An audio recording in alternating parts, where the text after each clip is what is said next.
We'd been in the house less than 3 weeks when the attic knocked. Tara and I had just moved in, freshly married and naive enough to believe homeownership would solve our problems. New start, new zip code, new future. That was the plan. We bought the place on a foreclosure deal. Cheap, older, but solid. 3 bedrooms, wraparound porch, tall trees, and that eerie kind of stillness you only get way out in rural Pennsylvania. It was day 1 when I found the note, taped inside the cutlery drawer in the kitchen. Brown tape, yellow paper, faded ink that trembled slightly in the cursive strokes. Do not open the attic, even if it knocks. That was it. No explanation, no signature. Tara thought it was hilarious. She took a picture and posted it on Instagram with some stupid caption like spooky housewarming vibes. We laughed, nervously, I guess, because something about it didn't feel like a joke, but we brushed it off and kept unpacking. The attic panel was in the hallway ceiling upstairs, right outside the bedroom. Just a square of painted plywood, no pull string or handle, no stairs, no visible way to open it without a ladder. I remember standing under it once during the first week, staring up at it while brushing my teeth. Just thinking about that note. I should have trusted my gut. It started on a Monday. I remember because I had a video call with a client in London the next morning, and I went to bed early. Around 3:12 a.m., I woke up to a sound. 3 slow knocks. Software measured. Above us. Tara stirred next to me. Did you hear that? I nodded, sitting up. It's the attic. We both froze. Another 3 knocks. Louder this time. I grabbed my phone. No notifications, no power outage. Everything else was silent.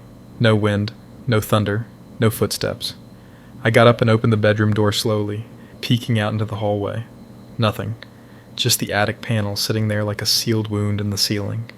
I went back to bed. Neither of us slept much the rest of the night. The next morning, we pretended it didn't happen. That's what people do. You move through the day, pretending that the thing you can't explain just wasn't real.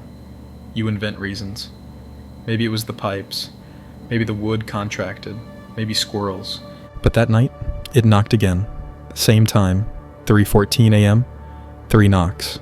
Then a pause. Then scratching. Slow, deliberate, like nails dragging across wood. Tara whispered, "Please tell me you hear that."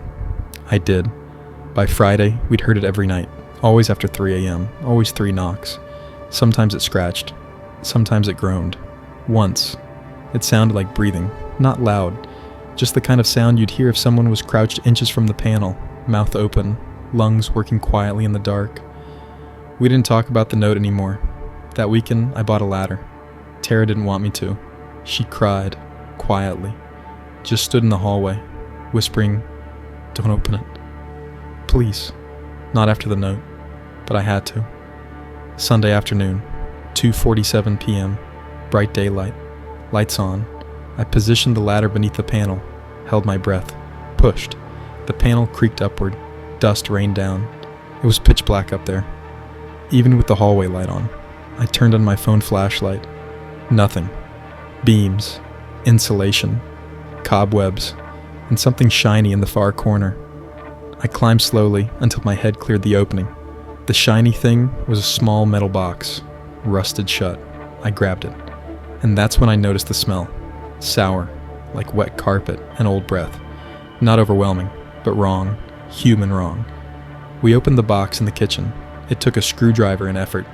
Inside were a moldy child's sock, a Polaroid of a staircase that didn't look like ours, a roll of yellowing tape, and a note, blocky caps, stained.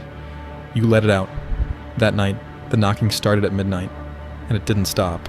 Not 3 knocks, not a pattern, just pounding. Tara screamed. We ran into the hall. The attic panel was shaking, violently. I ran to call the cops. No signal. Landline. Dead. Wi-Fi. Fine. But no calls would go through. Tara was shouting upstairs. I ran back up. The attic was silent. No more knocking. Just stillness. The house changed after that. Faucets turned on by themselves. Cold spots in the hallway. The TV turned on at 3:14 a.m. Always to static. Then came the photos. Tara's phone was full of pictures we didn't take. Hundreds, most at night, mostly of our bedroom door. Some were selfies of us asleep, but our faces were wrong, blurry, stretched. We started sleeping in the car, driving late, avoiding the house, but we always came back. Something pulled us.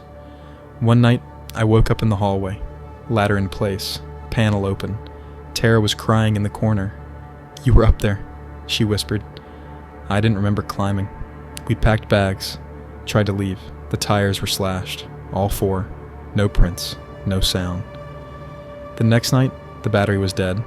Both phones glitched, flashing white screens. A single line of text, "Stay." I nailed the attic shut, screwed it into the beams. That night, the knocks came from the walls. We called a priest. He walked the house, paused under the attic, tilted his head like he was listening. "You didn't open it, did you?"